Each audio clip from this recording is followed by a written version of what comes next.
Welcome back. Bulletin کا آغاز کریں گے۔ پریزائڈنگ افسر منظور کاکڑ کی زیر صدارت سینٹ کا اجلاس جاری ہے۔ سینٹ میں 27ویں ترمیم پر مزید بحث کا آغاز کر دیا گیا۔ مختلف رہنما اجلاس سے خطاب کر رہے ہیں۔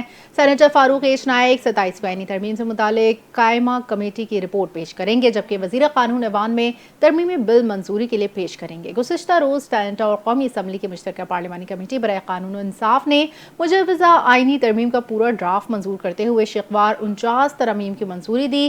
مشترکہ اجلاس میں آئین کے آرٹیکل 243 کی تفصیلی مشاورت کے بعد منظوری دی گئی۔ آئینی عدالتوں کے قیام کی شق کی بھی منظوری دے دی گئی۔ کمیٹی نے زیر التوا مقدمات کے فیصلے کی مدت 6 ماہ سے بڑھا کر 1 سال تک کرنے کی ترمیم منظور کر لی۔ 1 سال تک مقدمے کی پیروی نہ ہونے پر اسے نمٹا ہوا تصور کیا جائے گا۔ حکومتی اتحادی جماعتوں کی مجوزہ ترامیم پر اب تک فیصلہ نہ ہو سکا۔ ان مجوزہ ترامیم میں عوامی نیشنل پارٹی کے خیبر پختونخوا کا نام تبدیل کرنے کی تجویز شامل۔ حکومت نے ANP کو تحفظات دور کرنے کی یقین دہانی کرائی، تاہم بلوچستان میں اسمبلی کی نشستیں بڑھانے کی تجویز بھی حکومت نے وقت مانگ لیا۔ دونوں ترامیم پر مزید غور کے بعد آج حتمی فیصلہ کیا جائے گا۔ تو دوسری جانب وزیر اعظم شہباز شریف نے کہا ہے کہ وفاق کی مضبوطی ملک کے وسیع مفاد صوبوں کے درمیان ہم آہنگی بڑھانے، گورننس کو بہتر بنانے کی غرض سے 27ویں آئینی ترمیم کے لیے ہم سب نے مل کر کوشش کی۔ تمام اتحادی جماعتوں نے قومی سوچ کا بھرپور ساتھ دیا۔ ملک کی ترقی خوشحالی کے لیے سب کو مل کر کام کرنا ہے۔ اتوار کو وزیر اعظم نے حکومتی اور اتحادی جماعتوں کے سینیٹرز کے اعزاز میں وزیر اعظم ہاؤس میں عشائیہ دیا، جس میں اتحادی جماعتوں کے سینیٹرز اور وفاقی وزراء سمیت نون لیگ پیپلز پارٹی، MQM اور بلوچستان عوامی پارٹی اور ANP کے سینیٹرز بھی شریک ہوئے۔ وزیر اعظم کی جانب سے اتحادی جماعتوں کے اعزاز میں دیے گئے عشائیے میں لذیذ کھانوں سے تواضع کیا گیا اور عشائیے میں مہمانوں کی تواضع چاپ، مٹن کڑھائی، فش، پلاؤ، پائے، باربیکیو سمیت دیگر پکوانوں سے کی گئی۔ اس موقع پر شہباز شریف نے تمام سینیٹرز کا خیر مقدم اور 27ویں آئینی ترمیم کی منظوری کے عمل پر ان کے تعاون پر ان کا شکریہ ادا کیا۔ وزیر اعظم نے کہا صدر مملکت آصف زرداری اور تمام اتحادی جماعتوں کے سربراہان کے مشکور ہیں۔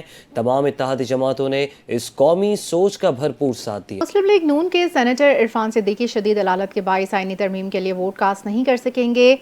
نون لیگی سینیٹر عرفان صدیقی کو وینٹیلیٹر پر منتقل کر دیا۔ ان کی طبیعت ناساز ہے، آکسیجن لگی ہوئی ہے، ہو سکتا ہے وہ 27ویں آئینی ترمیم کے لیے ووٹ نہ ڈال سکیں۔ دوسری جانب حکومتی ذرائع نے دعویٰ کیا ان کے پاس آئینی ترمیم کے لیے مطلوبہ 2/3 اکثریت پوری ہے۔ 27ویں آئینی ترمیم منظوری کے لیے پیر کو ایوان میں پیش ہونے جا رہی ہے۔ ہمارے پاس 64 اراکین کی تعداد موجود ہے۔ اور ملک میں خواتین کو وراثتی اور ملکیتی حقوق مل رہے ہیں یا نہیں، اس حوالے سے قومی اسمبلی کی خصوصی کمیٹی نے 4 صوبوں سے تفصیلات طلب کر لیں۔ سندھ ہیومن رائٹس کمیشن نے خواتین کے حق ملکیت، مالی حیثیت اور نفاذ کے چیلنجز پر صوبائی رپورٹ تیار کر لی، جبکہ محکمہ سماجی بہبود سے خواتین کے بااختیار بنانے والے پروگراموں کا ڈیٹا بھی طلب کیا گیا ہے۔ مزید تفصیلات جانتے ہیں طہا ملک سے۔ جی طہا، کیا اپڈیٹ ہے اس حوالے سے؟ جی بالکل، دیکھیں خواتین کو وراثت اور جائیداد میں حصہ دینے سے متعلق قومی اسمبلی کی خصوصی کمیٹی برائے جینڈر مین اسٹریمنگ نے 4 صوبوں سے تصدیق شدہ اعداد و شمار طلب کر لیے ہیں۔ اس حوالے سے سندھ ہیومن رائٹ کمیشن نے محکمہ سوشل ویلفیئر سندھ کو باضابطہ طور پر خط ارسال کیا ہے۔ خط کے مطابق قومی اسمبلی کی خصوصی کمیٹی نے سندھ حکومت سے خواتین کے حق ملکیت، صوبائی حیثیت اور نفاذ کے چیلنجز کے عنوان سے تفصیلی رپورٹ مانگی ہے۔ اس کے حوالے سے وہ اجلاس اسلام آباد میں بلایا گیا تھا۔ سندھ ہیومن رائٹ کمیشن نے اس کے جواب میں اس کے سیکرٹری آغا فخر حسن نے اپنے خط میں محکمہ سماجی بہبود سے کہا ہے کہ وہ فوری طور پر ایسے کمیونٹی بیس پروگرام کی تفصیلات فراہم کریں جو خواتین کو جائیداد، وراثت یا وسائل تک رسائی میں مدد دیتے ہیں۔ مزید برآں خط میں ایسے نفسیاتی یا معاشی معاونتی پروگرام کی تفصیلات بھی مانگی گئی ہیں جو خواتین کی ملکیت کے حق اور بااختیار سے متعلق ہیں۔ ہیومن رائٹس کمیشن کے مطابق یہ تمام معلومات سندھ حکومت کی جانب سے قومی اسمبلی میں جمع کرائی جانے والی سرکاری رپورٹ کا حصہ بنیں گی، جو خواتین کے وراثتی حقوق، قانونی رکاوٹوں اور نفاذ کے نظام پر روشنی ڈالیں گی۔ رپورٹ میں یہ بھی بتایا گیا ہے کہ سندھ ہیومن رائٹس کمیشن خواتین کے جائیداد سے متعلق حقوق اور صوبائی سطح پر ان کے نفاذ کے لیے ایک جامع اسٹیٹس رپورٹ تیار کر رہا ہے، جس کا مقصد صنفی مساوات اور خواتین کی معاشی خود مختاری کے عمل کے مضبوط بنانا ہے۔ ذرائع کے مطابق جمع کی گئی معلومات سے حکومت کو نہ صرف وفاقی سطح پر اپنی پوزیشن مضبوط کرنے میں مدد دیں گی، بلکہ صوبے میں صنفی انصاف کے فریم ورک کو بھی مزید تقویت حاصل ہوگی۔ جی ٹھیک ہے طہا، اپڈیٹ کرنے کا شکریہ۔ اور سندھ حکومت نے نیا سندھ واٹر لا لانے کی تیاریاں شروع کر دی ہیں۔ اس سلسلے میں صوبائی وزیر آبپاشی جام خان شورو، سیکرٹری آبپاشی ظریف اقبال کھیڑو سے ورلڈ بینک کے وفد کی ملاقات ہوئی۔ اس ملاقات میں پروجیکٹ ڈائریکٹر نذیر میمن دیگر افسران بھی شریک ہوئے۔ سارٹ منصوبے اور نئے سندھ واٹر قانون کی تیاری میں پیش رفت سے متعلق تبادلہ امور پر تبادلہ خیال کیا گیا، اور ترجمان کے مطابق محکمہ آبپاشی اور سیڈا کے افسران پر مشتمل کمیٹی آئندہ ماہ تک قانونی مسودے کو حتمی شکل دے کر وزارت آبپاشی سندھ کو پیش کرے گی۔ وزیر آبپاشی جام خان شورو نے بتایا کہ سندھ واٹر لا کی کابینہ اور سندھ اسمبلی سے منظوری لی جائے گی۔ ان کا کہنا تھا قانون سندھ میں پانی کی منصفانہ تقسیم، بہتر انتظام، ماحولیاتی تحفظ کے لیے اہم سنگ میل ثابت ہوگا۔ کراچی میں پولیس سے مقابلے میں 3 زخمیوں سمیت 5 ملزمان گرفتار۔ طارق روڈ پر اسمگل شدہ مال کی موجودگی، کسٹم حکام کی کارروائی، اورنگی ٹاؤن میں پولیس نے سرچ آپریشن کے دوران متعدد مشتبہ افراد حراست میں لیے۔ اسی حوالے سے دیکھتے ہیں جنید فیروز کی رپورٹ۔ شہر قائد میں قانون نافذ کرنے والے اداروں کی جرائم پیشہ اناس کے خلاف کارروائیاں جاری ہیں۔ رضویہ سوسائٹی تھانے کی حدود جہانگیر آباد میں پولیس اور اسٹریٹ کرمنلز کے درمیان 2 طرفہ فائرنگ کا تبادلہ۔ پولیس کی جوابی فائرنگ میں زخمی سمیت 3 ملزمان گرفتار۔ پولیس کے مطابق ملزمان عادل عرف سجاول، معروف اور عادل کے قبضے سے اسلحہ، موبائل فون اور 2 موٹر سائیکلیں برآمد ہوئیں۔ تفتیش کے دوران ملزمان نے اسٹریٹ کرائم کی متعدد وارداتوں میں ملوث ہونے کا اعتراف بھی کیا۔ پولیس نے ملزمان کے خلاف مقدمہ درج کر کے تفتیش کا آغاز کر دیا۔ ادھر میمن گوڈ پولیس اور اسٹریٹ کرمنلز کے درمیان دو بدو مقابلہ۔ پولیس کی جوابی فائرنگ کے نتیجے میں 2 ملزمان زخمی حالت میں گرفتار۔ پولیس کے مطابق ملزمان حاجی موسیٰ اور ممتاز علی شہریوں سے لوٹ مار کی واردات کر کے فرار ہو رہے تھے۔ گرفتار ملزمان کے قبضے سے اسلحہ، موبائل فون اور نقدی برآمد ہوئی۔ رات گئے کراچی کے علاقے طارق روڈ پر کسٹم حکام کی نجی شاپنگ مال میں کارروائی۔ ترجمان کے مطابق کارروائی کے دوران کسٹم ٹیم کو شدید مزاحمت کا سامنا کرنا پڑا، جبکہ مشتعل افراد کی جانب سے کسٹم جوانوں پر فائرنگ بھی کی گئی۔ فائرنگ کے باعث مال میں افراتفری مچ گئی۔ فائرنگ کے واقعے میں کسی قسم کا جانی نقصان نہیں ہوا۔ کارروائی اسمگل شدہ مال کے خلاف کی گئی۔ واقعے کے بعد پولیس اور رینجرز کے بھاری نفری نے علاقے کو گھیرے میں لے لیا۔ 1 گھنٹے کی طویل کارروائی کے بعد کسٹم ٹیم واپس روانہ ہو گئی۔ اورنگی ٹاؤن پولیس نے بلوچ کوٹ اور اطراف میں جرائم پیشہ عناصر، منشیات فروشوں اور غیر قانونی طور پر مقیم افراد کی موجودگی کی اطلاع پر بھاری نفری کے ہمراہ سرچ آپریشن کیا۔ اس دوران علاقے کے داخل و خارجی راستوں کی ناکہ بندی کر کے گھر گھر تلاشی کا عمل بھی جاری رہا۔ پولیس نے متعدد مشتبہ افراد کو حراست میں لے کر تفتیش کے لیے تھانے منتقل کر دیا۔ Junaid Feroz, NTN news, Karachi. اور یہاں پر آپ کو بتائیں کہ کراچی کے علاقے کلفٹن میں حضرت عبداللہ شاہ غازی رحمۃ اللہ علیہ کے مزار کے قریب کار فٹ پاتھ پر سوئے افراد پر چڑھ گئی، جس کے نتیجے میں 2 افراد جان کی بازی ہار گئے۔ ریسکیو ذرائع کے مطابق کلفٹن عبداللہ شاہ غازی کے مزار کے قریب کار فٹ پاتھ پر چڑھ گئی۔ حادثے میں فٹ پاتھ پر سوئے 2 افراد جان کی بازی ہار گئے۔ ریسکیو ذرائع کا بتانا ہے کہ حادثے میں کار سوار 2 افراد سمیت 4 افراد زخمی بھی ہوئے۔ ریسکیو ذرائع کے مطابق حادثے میں زخمی ہونے والے افراد کو طبی امداد کے لیے اسپتال منتقل کر دیا گیا ہے۔ کراچی کے علاقے لانڈی، 5D اور شیر آباد میں رینجرز نے کارروائی کرتے ہوئے منشیات فروشی، موٹر سائیکل چوری میں ملوث 2 ملزمان گرفتار کر لیے۔ ترجمان رینجرز کے مطابق گرفتار ملزمان کی شناخت محمد تقی، سید کاشف کے نام سے ہوئی۔ ترجمان نے بتایا ملزمان کے قبضے سے 70 کلو ماوا گٹکا، موٹر سائیکل، موبائل فون، نقدی برآمد۔ گرفتار افراد کراچی کے مختلف علاقوں میں منشیات فروشی، موٹر سائیکل چوری کی متعدد وارداتوں میں ملوث ہیں۔ رینجرز نے بتایا واردات کی CCTV فوٹیج میں دونوں ملزمان کو واضح طور پر دیکھا جا سکتا ہے۔ ملزم سید کاشف ایک عادی مجرم ہے جو اس سے قبل گرفتار ہو کر جیل جا چکا ہے۔ ترجمان نے بتایا گرفتار ملزمان کو مسروقہ سامان سمیت پولیس کے حوالے کر دیا تاکہ ان کے خلاف مزید قانونی کارروائی عمل میں لائی جا سکے۔ اور ابھی آپ کو بتائیں کہ بلوچستان میں دفعہ 144 کے تحت موٹر سائیکل کی ڈبل سواری پر پابندی عائد کر دی گئی۔ محکمہ داخلہ بلوچستان کی جانب سے جاری نوٹیفیکیشن کے مطابق غیر رجسٹرڈ موٹر سائیکل، سیاہ شیشے، دھماکہ خیز مواد کی نقل و حمل پر پابندی ہوگی۔ عوامی مقامات پر نقاب یا چہرہ ڈھانپنے پر بھی پابندی عائد کر دی گئی ہے۔ بلوچستان میں دفعہ 144 کے تحت اسلحے کی نمائش پر پہلے سے پابندی ہے۔ 5 یا اس سے زائد افراد کے اجتماع اور دھرنوں پر بھی پہلے سے پابندی ہے۔ پابندی امن و امان کی صورتحال کے باعث 30 نومبر تک لگائی گئی ہے۔ شہر قائد میں فائرنگ کے الگ الگ واقعات میں 2 افراد جاں بحق، چیپا ریسکیو حکام کے مطابق لاش کو ضابطے کی کارروائی کے لیے عباسی شہید اسپتال منتقل کیا۔ مقتول پیپلز پارٹی کا کارکن ٹاؤن ناظم حاجی جمیل ضیاء کی سوشل میڈیا ٹیم کا اہم رکن تھا۔ مقتول کو گھر کے قریب ٹارگٹ کر کے قتل کیا۔ شعیب 4 بھائیوں میں سب سے بڑا تھا۔ اقبال مارکیٹ پولیس نے قتل کے شبے میں ایک شخص کو حراست میں لیا، جبکہ مزید تحقیقات جاری ہیں۔ دوسرے واقعے میں فائرنگ سے ایک اور شخص جاں بحق ہوا، جس کی لاش بھی عباسی شہید اسپتال منتقل کی، تاہم اس کی شناخت نہیں ہو سکی۔ اقبال ڈے کے حوالے سے جھنگ کے نجی اسکول میں تقریب کا اہتمام کیا گیا، جس میں بچوں نے علامہ اقبال کی مختلف نظموں پر ٹیبلوز پیش کیے اور تقریروں کے ذریعے شاعر مشرق علامہ محمد اقبال رحمۃ اللہ علیہ کو خراج تحسین پیش کیا۔ اس حوالے سے مزید بتا رہے ہیں جھنگ سے ہمارے بیورو چیف ریاض شاہد۔ آج بالکل آج پورے پاکستان اور دنیا بھر کے مسلمان خصوصاً پاکستانی علامہ محمد اقبال رحمۃ اللہ علیہ کا آج یوم پیدائش منا رہے ہیں۔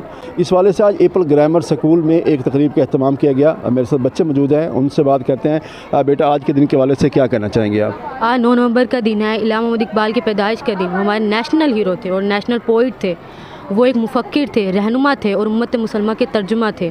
اور تو ہمارا یہ فرض ہے کہ ہم اقبال ڈے کو منائیں اور جوش و خروش سے منائیں۔ اور ایپل گرامر اسکول نے اس حوالے سے آج تقریب کا اہتمام کیا، جس میں بہت سے بچوں نے پارٹیسپیٹ کیا اور اپنی ٹیلنٹ دکھایا۔ کہ علامہ اقبال ہمارے نیشنل ہیرو ہیں۔ انہوں نے پاکستان کے لیے بہت کچھ کیا۔ انہوں نے پاکستان بننے کا خواب دیکھا جو قائد اعظم نے پورا کیا۔ Allama Iqbal is national poet of Pakistan. He was born 9 November 1877 in Sialkot. آج بالکل کوئی شک نہیں کہ علامہ محمد اقبال رحمۃ اللہ علیہ نے پاکستان کا مسلمانوں کے لیے ایک الگ مملکت کا خواب دیکھا، جس کو قائد اعظم محمد علی جناح نے پایہ تکمیل تک پہنچایا۔ جی، ایران میں شدید خشک سالی کے باعث دارالحکومت تہران کے بعد ملک کے دوسرے بڑے شہر مشہد میں پانی کی شدید قلت۔ ایرانی خبر رسائی ایجنسی کے مطابق ایران کے دوسرے بڑے شہر مشہد میں پانی کا ذخیرہ 3% سے بھی نیچے آ گیا۔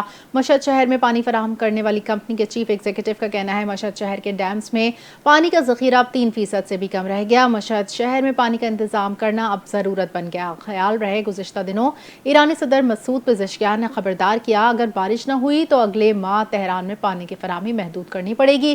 اگر خشک سالی جاری رہی تو ہم پانی سے محروم ہو جائیں گے۔ شہر کو انہوں نے خالی کرانا پڑے گا۔ پانی اور توانائی کے وسائل کے بہتر انتظام تحفظ کی فوری ضرورت ہے اور موجودہ انتہائی صورتحال کو تشویشناک قرار دیا۔ امریکہ اور اسرائیل کے درمیان غزہ میں سیز فائر اور انتظامی فیصلوں پر اختلافات شدت اختیار کر گئے۔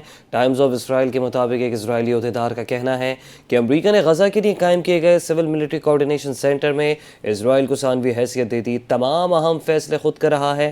رپورٹس کے مطابق یہ مرکز امریکی صدر ڈونلڈ ٹرمپ کے 20 نکاتی امن منصوبے کے تحت قائم کیا گیا ہے، جس کے ذریعے اقوام متحدہ کی منظوری سے انٹرنیشنل اسٹیبلائزیشن فورس غزہ کا کنٹرول سنبھالے گی اور اسرائیلی افواج وہاں سے انخلا کریں گی۔ امریکہ کے مطابق آئی ایف میں تقریباً 20,000 فوجی شامل ہوں گے جنہیں 2 سالہ مینڈیٹ دیا جائے گا، تاہم واشنگٹن اپنی افواج نہیں بھیجے گا اور ترکی، قطر، مصر، متحدہ عرب امارات، انڈونیشیا اور آذربائیجان جیسے ممالک سے شرکت پر بات چیت جاری ہے۔ اسرائیل نے ترکی کی افواج کی ممکنہ شمولیت پر اعتراض کیا ہے، جبکہ عرب ممالک حماس سے براہ راست تصادم کے خدشے کے باعث محتاط ہیں، اور اس دوران امریکہ نے اپنے امن منصوبے کو اقوام متحدہ کی قرارداد میں مکمل طور پر شامل کر لیا، جس کے تحت مستقبل میں غزہ کا انتظام بورڈ آف پیس سے فلسطینی اتھارٹی کو منتقل کر دیا جائے گا، بشرطے کہ وہ اصلاحاتی پروگرام مکمل کرے۔ یہ پیش رفت اس جانب اشارہ کرتی ہے کہ غزہ کے مستقبل میں اسرائیل کا اثر و رسوخ محدود اور امریکہ کا کنٹرول بڑھتا جا رہا ہے۔ اسرائیلی وزیر اعظم کی ترجمان نے اسرائیل کے موقف کو ایک بار پھر دہراتے ہوئے واضح کیا کہ غزہ میں تعینات کی جانے والی بین الاقوامی فورس میں ترکی کے فوجی دستوں کے شامل کیے جانے کا کوئی امکان نہیں۔ اسرائیلی اخبار کے مطابق اسرائیل اس سلسلے میں امریکہ پر بھی واضح کر چکا ہے۔ غزہ میں تعینات ہونے والے فوجی دستوں میں ترکی کی فوج کو بالکل قبول نہیں کیا جا سکتا۔ صحافیوں سے گفتگو میں اسرائیلی وزیر اعظم آفس کی ترجمان کا کہنا تھا غزہ کی زمین پر کسی ترک فوجی کا پاؤں نہیں لگے گا۔ خیال رہے اس سے قبل اسرائیل نے کہا تھا کہ وہ امریکی منصوبے کے تحت غزہ میں ترک فوج کی موجودگی کو قبول نہیں کرے گا۔ گزشتہ ماہ ہنگری میں پریس کانفرنس کرتے ہوئے اسرائیلی وزیر خارجہ نے کہا کہ جو ممالک غزہ میں اپنی فوج بھیجنے کے لیے تیار ہیں انہیں کم از کم اسرائیل کے ساتھ منصفانہ رویہ اختیار کرنا چاہیے۔ اسرائیلی وزیر خارجہ کا کہنا تھا اردوان کی قیادت میں ترکی نے اسرائیل کے خلاف دشمنی کا رویہ رکھا، اس لیے ہمارے لیے قابل قبول نہیں کہ ہم مسلح افواج کو غزہ کی پٹی میں داخل ہونے دیں۔ ہم اس پر متفق نہیں ہوں گے۔ ہم نے اپنے امریکی دوستوں کو بھی یہ بات صاف طور پر کہہ دی ہے۔ اور اسرائیل کو 11 سال بعد 2014 کی غزہ جنگ میں ہلاک ہونے والے فوجی لیفٹیننٹ گولڈن کی لاش واپس مل گئی، جسے حماس نے اس وقت سے اپنے قبضے میں لے رکھا تھا۔ اسرائیلی فوج کے مطابق 23 سالہ لیفٹیننٹ گولڈن کی باضابطہ شناخت کر لی گئی اور اب انہیں اسرائیل میں سپرد خاک کیا جائے گا۔ وہ والدین، ایک بہن اور بہن بھائی اور منگیتر کو سوگوار چھوڑ گئے۔ حماس کے عسکری ونگ نے گزشتہ روز اعلان کیا تھا کہ جنگ بندی معاہدے کے تحت وہ لیفٹیننٹ گولڈن کی لاش واپس کرے گا۔ معاہدے کے پہلے مرحلے میں حماس اب تک 20 زندہ یرغمالیوں اور 28 میں سے 24 جاں بحق افراد کی لاشیں واپس کر چکی ہے۔ اسرائیلی وزیر اعظم بنجامن نتنیاہو اور صدر نے بتایا کہ وہ گزشتہ 11 سال سے اپنے دفاتر میں لیفٹیننٹ گولڈن کی تصویر رکھے ہوئے تھے۔ اسرائیلی ڈیفنس فورسز کے مطابق گولڈن کی واپسی کے لیے گزشتہ ایک دہائی کے دوران خفیہ معلومات اور زمینی کارروائیوں پر مبنی وسیع کوششیں کی گئیں۔ فوج نے گولڈن کے خاندان سے تعزیت کرتے ہوئے کہا تمام جاں بحق یرغمالیوں کی واپسی کے لیے کوششیں جاری رہیں گی۔ امریکی صدر ڈونلڈ ٹرمپ کی ڈاکیومنٹری میں ایڈیٹنگ تنازع پر برطانوی نشریاتی ادارے BBC کے ڈائریکٹر جنرل ڈیوی اور CEO ڈیبورا ٹرنس نے استعفیٰ دے دیا۔ BBC پر الزامات ہیں کہ وہ اپنی رپورٹنگ میں سیاسی غیر جانبداری برقرار رکھنے میں ناکام رہا۔ دستاویزی فلم میں 6 جنوری 2021 کو ٹرمپ کی تقریر کے مختلف حصوں کو اس انداز میں جوڑا گیا، یوں لگا جیسے وہ اپنے حامیوں سے کہہ رہے ہوں کہ وہ ان کے ساتھ کیپٹل ہل کی جانب مارچ کریں، اور ایڈٹ شدید مزاحمت شدہ پروگرام گزشتہ سال امریکی انتخابات سے ایک ہفتے قبل نشر کیا۔ دی ٹیلی گراف پر BBC کی لیک اندرونی رپورٹ کے مطابق BBC نے غزہ جنگ کی رپورٹنگ میں اسرائیل مخالف تعصب کا مظاہرہ کیا تھا۔ اسرائیل حماس جنگ کوریج، ٹرانس ایشوز اور ٹرمپ تقریر ایڈیٹنگ تنازع پر BBC کی جانب سے معافی مانگنے کا امکان ہے۔ وائٹ ہاؤس براڈ کاسٹر کو پروپیگنڈا مشین قرار دے چکا ہے۔ BBC ڈائریکٹر جنرل کے استعفے کے بعد ٹرمپ نے دی ٹیلی گراف کا شکریہ ادا کیا۔ اور جنوبی امریکی ملک ایکواڈور کی جیل میں ہونے والے ہنگاموں میں 31 افراد ہلاک ہو گئے ہیں۔ خبر ایجنسی کے مطابق ایکواڈور کی مشالہ جیل میں صبح کے وقت ہنگامے ہوئے جس میں اسلحے کا آزادانہ استعمال کیا گیا، جبکہ اس دوران 4 افراد ہلاک متعدد زخمی ہوئے۔ رپورٹ میں بتایا گیا کہ ہنگاموں کے بعد مشالہ جیل سے 27 افراد کی لاشیں ملنے اور موت کی خبر آئی ہے، جبکہ موت دم گھٹنے کے باعث ہوئی۔ خبر ایجنسی کے مطابق حکام جیل میں ہونے والے اس واقعے کی تحقیقات کر رہے ہیں تاکہ معلوم کیا جائے کہ ہلاک ہونے والوں کی موت کی وجوہات کے بارے میں مزید پتہ لگایا جائے۔ ملک بھر میں موسم سرما کی آمد، شہر قائد کا موسم بدلتا ہوا نظر آ رہا ہے۔ کراچی میں تیز ہواؤں کا سلسلہ جاری، شہر کی فضائی معیار خراب، لاہور دوسرے، کراچی 5ویں نمبر پر موجود۔ تفصیلات جانتے ہیں نمائندہ ثاقب خان زادہ سے۔ جی ثاقب۔ جی بالکل، جیسے جیسے ملک بھر میں موسم سرما کی آمد ہے ویسے ویسے شہر قائد کا بھی موسم خاصا بدلتا ہوا نظر آ رہا ہے۔ یہی وجہ ہے کہ رات گئے سے شہر قائد میں گرد آلود ہوائیں چلنے کا سلسلہ جاری ہے، جس کی وجہ سے شہر کا فضائی معیار خاصا خراب دیکھنے میں آ رہا ہے۔ اگر ہم آج کی بات کریں تو اس وقت شہر کا موجودہ ایئر کوالٹی انڈیکس 180% ریکارڈ کیا جا رہا ہے، جو کہ ماہرین کے مطابق انتہائی خطرناک ہے۔ اگر ہم آج موجودہ آلودہ ترین شہروں کی بات کریں تو اس وقت لاہور دوسرے نمبر پہ اور کراچی 5ویں نمبر پر موجود ہے۔ اگر ہم آج کے موسم کی بات کریں تو آج محکمہ موسمیات کے مطابق اس وقت شہر کا جو موجودہ درجہ حرارت ہے وہ 25 ڈگری ریکارڈ کیا جا رہا ہے۔ ہوا میں نمی کا جو تناسب ہے وہ 47% ریکارڈ کیا جا رہا ہے، اور 6 کلو فی گھنٹہ کی رفتار سے گرد آلود ہوائیں چل رہی ہیں۔ یہ وہ ہوائیں جس کی فضا میں مضر سے ذرات پائے جاتے ہیں، جو ماہرین نے انتباہ جاری کیا ہے۔ خاص طور پہ بوڑھے بچے، جوان اور خاص طور پہ دل اور دمے کے مریض احتیاط کریں، بغیر ماسک کے باہر نہ نکلیں، گھر سے نکلنے کی صورت میں اینٹی اسموک ماسک کا استعمال کریں۔ اس کے علاوہ محکمہ موسمیات کا یہ بھی کہنا ہے کہ آج شہر قائد کا جو موسم ہے وہ گرم اور تیز دھوپ کے ساتھ رات کے اوقات میں ہلکی خنکی کا بھی رہنے کا امکان ظاہر کیا جا سکتا ہے۔ جی محکمہ موسمیات کے مطابق ملک کے بیشتر اضلاع میں موسم سرد اور خشک رہے گا۔ پنجاب میں موسم سرد اور خشک رہے گا، جبکہ صبح اور رات کے اوقات میں دھند اور اسموک چھائے رہنے کا امکان ہے۔ اسلام آباد اور گرد و نواح میں موسم سرد اور خشک رہے گا، جبکہ خیبر پختونخوا کے بیشتر اضلاع میں بھی موسم سرد اور خشک رہنے کی پیشگوئی کر دی گئی۔ سندھ کے بیشتر علاقوں میں موسم خشک رہے گا، تاہم رات کے اوقات میں خنکی میں اضافہ متوقع ہے۔ بلوچستان کے شمالی وسطی اضلاع میں موسم سرد اور خشک رہے گا۔ محکمہ موسمیات کے مطابق کشمیر اور گلگت بلتستان میں بھی موسم سرد اور خشک رہے گا۔ PCB نے سری لنکا کے خلاف ایک روزہ سیریز اور 3 ملکی T20 سیریز کے لیے قومی ٹیم کا اعلان کر دیا۔ نوجوان بیٹر حسن نواز 3 ملکی T20 سیریز سے باہر کر دیا گیا۔ حسن نواز کی جگہ تجربہ کار بیٹر فخر زمان ٹیم میں شامل۔ سری لنکا کے خلاف ایک روزہ سیریز 11 سے 15 نومبر تک راولپنڈی کرکٹ اسٹیڈیم میں کھیلی جائے گی، جبکہ 3 ملکی سیریز 17 سے 29 نومبر کے دوران راولپنڈی اور لاہور میں کھیلی جائے گی۔ لاہور اور کراچی میں شدید دھند کے باعث ٹرینوں کی آمد و رفت تاخیر کا شکار ہو گئی۔ لاہور سے کراچی آنے اور جانے والی ٹرینیں 1 سے 3 گھنٹے تاخیر سے منزل تک پہنچنے لگیں۔ مسافر ریلوے اسٹیشن پر ٹرینوں کا طویل انتظار کرنے پر مجبور۔ محکمہ ریلوے کے مطابق موسم بہتر ہوتے ہی ٹرینیں اپنے مقررہ وقت پر روانہ ہونا شروع ہو جائیں گی۔ اس حوالے سے مزید تفصیل حاصل کریں گے اپنے نمائندے جنید فیروز سے۔ جی جنید، بتائیے گا ٹرینیں کتنی تاخیر کا شکار رہیں؟ بالکل، سرد موسم نے ٹرینوں کے شیڈول کو بھی شدید متاثر کیا ہے۔ اس وقت میں کراچی کینٹ میں موجود ہوں، یہاں سے